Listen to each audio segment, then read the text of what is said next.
Абай Құнанбайұлы 29-шы сөз. Қазақтың мақалдарының көбінің іске татырлығы да бар, іске татымақ түгіл, не құдайшылыққа, не адамшылыққа жарамайтұғыны да бар.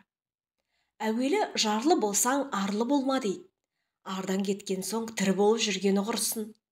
Егер онысы жалға жүргенінде жаныңды қинап еңбекпенен мал тап дегені сөз болса, ол ар кететұғын іс емес. Тыныш жатып, көзін сатып, біреуден тіленбей, жанын қарманып, адал еңбекпенен мал іздемек, ол арлы адамның ісі. Қалауын тапса қар жанат, сұрауын тапса адам баласының бермесі жоқ деген ең барып тұрған Құдай ұрған сөзі осы. Сұрауын табам, қалауын табам деп қорлықпенен өмір өткізгенше, малды не жерден сұрау керек, не аққан терден сұрау керек қой. Атың шықпаса жер өрте дейді. Жер өртеп шығарған аттың несі мұрат? 100 күн атан болғанша бір күн бура бол дейді.